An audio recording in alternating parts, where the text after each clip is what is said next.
you review it with a positive lens in terms of your competition, or one that you may have just let slip?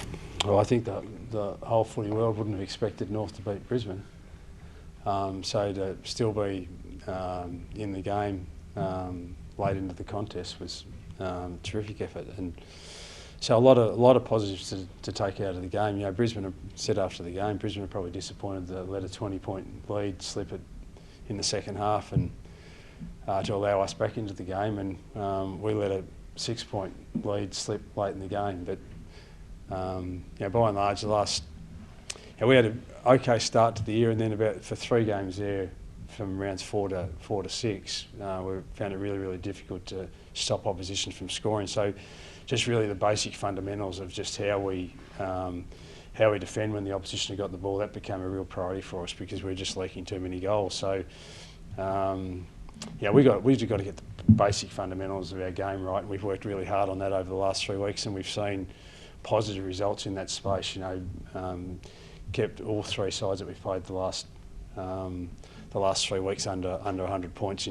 Indeed, the last 2 have been around about 70 or less. So yeah, they're the things that we're looking for. I know the wins and losses are important in the long run for us, and obviously you need to get more W's and L's to be able to make finals and that sort of stuff. But right now we're looking at things. How many times can we be in games at 3/4 time? And this time last year it was 0. This year it's 6 out of 9 games, 7 out of 9 games. So there's some of the measurements that we're working to, and obviously as we get better and more experience in those type of tight scenarios, then we're going to convert some of those into victories. So when do you think you can take the next step in terms of not so much focusing on sort of the minute detail and getting to 3/4 time? You know, when the game's up for grabs, you go into sort of autopilot like the good teams do. Is that the next step for you? Well, there's no guarantee. This scenario stuff that everyone speaks about, you know, the scenario stuff, you know, Collingwood couldn't have set it up any better, but they still didn't win the game against Geelong a couple of weeks ago. So you know, there's no exact science to it, but as I said, we've got to get the basic fundamentals of the bottom line with all those sides is the fundamentals of their game are really strong, and that's what puts them in positions to win games of footy more regularly. And then you get the scenario stuff, which is just really the icing on top. But we got to bake the cake first and get that part of it right. Yeah, we still do a fair amount of work on our scenario stuff. Our players that know exactly what they're required to do, but we just haven't been in games frequently enough to be able to practice it in real time. You can practice as much as you like out here, but practicing it in real time is where you get the most benefit. But do our players know what's required in you know, when you're trying to chase down a lead, or know what's required when you're trying to protect the lead, or indeed when you're trying to stop momentum of an opposition side throughout quarters? Yeah, we've trained that, but we just haven't been able to execute it in games anywhere near as frequently as a Collingwood over the last 2 years that have been in close game scenarios. Probably, what would you reckon, 20 times in the last 2 seasons that they've been in games where there's a margin of, you know, a goal or 2 in it deep into the game. We just haven't been in those positions, and we've had to focus a hell of a lot more on just our basic fundamentals, but we'll get there. Richmond this Sunday, you're going in as favourites, you're rated as favourites. Is this a game you should win? Well, they've been playing some pretty good footy, including the victory last week. You know, they knocked off Gold Coast about 3 or 4 weeks ago, and obviously their first game of the season, you know, a side that many pundits were saying weren't going to win a game. So they're actually tracking pretty well, and got a beautiful blend of their youth with the kids that they've drafted into their system over the last 12 to 18 months, and some really experienced premiership players that are still in their side. So if we play at our best, we'll give ourselves a really strong chance to win. But if they play at their best too, then so it's going to be a real dogfight. And once again, the middle of the ground is going to be crucial. That contest between Big X for us and Nankervis for them is going to be a pivotal battle, as well as the guys underneath. And whoever wins the most supply is probably going to win this game of footy. Is it an important part of your development as a side to start beating these teams around you so you can progress? The important part is that we continue to just practice some other fundamentals of our game, no matter who the opponent is. And we just know that if we get that right, which we've done pretty well over the last 3 weeks, we know we're going to be in contests. And eventually, if we do that, just like I said before with the better sides, what do they do really well?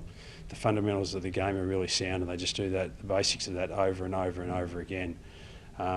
We were okayed in the first part of the year, lacked consistency with it in the middle 3 games that we've played thus far, and then we've got better in the last 3. So we'll continue to do that and not worry about the narrative of who's meant to win this game or whatever. We just got to stick to the basics of where we think we're going as a side, and we know internally that some of the measurements and metrics that we acknowledge are important to our game, they're heading in the right direction for us. And that doesn't necessarily mean that there's been a W next to our name the last 3 weeks, but we did draw against the reigning Premier.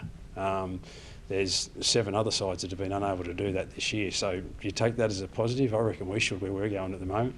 You mentioned Cherry before. Is he the best ruckman in the game at the moment? He was just enormous on Sunday. Oh, listen, there's the number 1 ruckman for each side is a really, really talented player, and there's 18 of them, and any of them on any given day. Like Big X has played really, really well for us the last 3 weeks in particular. But the 3 weeks before that, no one was talking to him about him being the best ruckman in the competition. So his role, and the role of all ruckmen in the competition, is a really, really tough role, physical, and demanding to do week after week after week after week and contest after contest. So we're really, really pleased with the contribution he makes, but it's for you guys to determine who's the best in the competition. All X wants to do is just be the best he can be for our side, and when he plays well, it's really, really important to the structure of our side. Are you hopeful Jai will be available to play this weekend? I understand he had a family issue to deal with today. Yeah, he had family bereavement that he just needed to deal with back home, Marupna. So he'll come back to the club later in the week, and hopefully get himself ready to play. How hard is it for a team that's hasn't won that many games recently just to start winning again? Because I mean, I guess until you start winning, you sort of don't know how to win. How hard is that step psychologically? Yeah, well, this is an evolution of the last 18 months really, and as I said, by round 11 last year, there wasn't a game that we were in at 3/4 time. So the progress for us as a club is that we're much more competitive in games, and we're starting to, especially defensively, which we've been a lot better at in more recent weeks. We're starting to show some of the things that we know will hold us in good stead when we can just stabilise and do that on a more consistent basis. So all I know is that if you get the basics and fundamentals of it right, and you get continuity with that and momentum with that, then it eventually leads to wins. We'd like that to be a hell of a lot earlier than it is, but we're no different to the Tigers. There's going to be inconsistencies with some of your younger players when they're trying to learn the game, and we're just in that phase. When you're a team like Collingwood, and you've got that much experience in the side, then the fundamentals are nearly a given for them, because guys like Sidebottom and Pendlebury, they've been doing it for 20 years. Some of our boys have been doing it for 20 games. How do you get Colby going again? Like, it's such a great year last year, but just hasn't had the same impact so far this season. Yeah, well, he's been playing a different role. He's been playing forward of the ball, and any player in the competition that comes in to try to learn the game finds it easy, usually behind the ball rather than in front of the ball. So that's been a challenge. Obviously, he played behind the ball most of last season. So he's finding his feet in terms of combination of half forward, wing, a little bit of on ball. So we think that's where he's going to end up playing. So it's the challenge of putting him in a position where he can win a little bit more of the footy and help us, which he did last year, and then trying to nurture him in the position where he's likely to play long term in his footy career. So that's a balancing act, and as we've seen with Shees, we've started him at half back for a season, moved him into the midfield and forward for the bulk of last season. Got to round 4 of this year, or round 6 of this year, and it was just like, wow, we need his ball use and stability and safety in our back end just to settle us down. He's gone there the last 3 weeks, and it's helped us defensively enormously. So he and Colby will just need to over various weeks, depending on the opposition, switch between playing half back and sort of on ball half forward.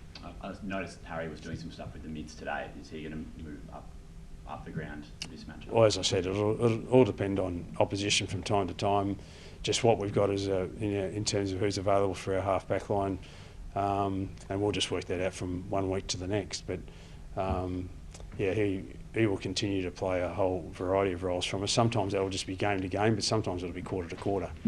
But you know, we just need to use him where we think he's best going to fit the side. What have you made of the week the AFL's had and how they've handled the situation around the Lockie Shields thing? Oh, listen, I haven't tracked it. We've got more important things from my point of view in terms of what I prioritise and all the politics of the game and that sort of stuff. You know, there's some pretty heavy shooters that'll work that out. Doesn't need my narrative on it as well. So I just stay out of it unless it directly deals with our players and our club. You're not concerned about how the game's being run from headquarters? Once again, mate, I'm just not interested in making a comment on it. It's just we just need to focus on the things we need to do to try and win games of footy, and that'll work itself out. They've got 10 guys on their commission. They've got a big executive, and they've got plenty of presidents that if they're not happy with what's going on, they'll let them know. And coaches get consulted or Clarko, would you ever say, if you wanted to say, would you make a call and sort of say this is the problem that we face at club level? Yeah, I think the lines of communication are strong. So yeah, if the coaches need to say something, or whether it's done sometimes through the Coaches Association, sometimes through the presidents and your CEOs, but there's always, and it always has been, in my view, a really good dialogue between the clubs and the league. Clarko, there's been a steady drop-off over the last 5 years in terms of Indigenous and Torres Strait Island players on AFL lists. Have you got any theories on how we can get it going the other direction? Yeah, well, listen, and we're celebrating Sir Douglas Nickers around this. I think it's across the next 2 weeks, is it not? And in my view, there's games right across the world that get influenced by lots of different cultures. In our game, because it's such a unique game just played here in Australia, outside of maybe an influx of a small band of Irish who come in and other nationalities, but by and large the most significant thing that's happened in our game in the last 100 years is the injection of Aboriginal talent. And that's been over probably a 40 or 50 year period. There was very few Indigenous boys or men playing our game up until the 50s and 60s, and then a guy called Sid Jackson was nearly one of the pioneers. There were some others, but in my time I can recall Sid Jackson being the guy that sort of paved the way for so many others. And then Morris came into it, Michael Long, and it was just like, wow, these guys are just freaks. And they taught us so much about our country, our history, their culture, their background, and this beautiful sort of Brazilian, Argentinian sort of way of playing the game with just this beautiful freedom, and that needs to be applauded. And somehow we need to work out why over the last 5 or 6 years the numbers are starting to drop off. There could be a whole number of reasons. I don't think it helps that COVID comes along. Soft capping decreases means you can't resource your programs anywhere near as much, whether that's to do with recruiting, whether it's to do with your player welfare. There's a whole number of factors that could contribute. Have the pathways themselves, because of what happened with COVID, have the pathways themselves dropped away from an AFL perspective? Who's to know? But all I do know is the game is poorer off for not having a high influx of Indigenous talent each year, and hopefully we can do something to correct that as an industry, not AFL level, club level, whatever it is, that we can bring more Indigenous talent into our game, then I think our game will prosper because of it. Have you had any guys come into the club this week to speak or anything like that? No, and unfortunately, Jai's got an issue that he's dealing with at home with a family member, but. Yeah, he's the guy. We spoke a little bit about it last week. We had people come in and particularly to do with our Guernsey and that sort of stuff. So that was really special. A fire alarm actually interrupted our ceremony, which was a little bit unfortunate. But yeah, we had a pretty special moment last week where we celebrated what is a really important part of our game over the last 50 years, that's the injection of Aboriginal talent.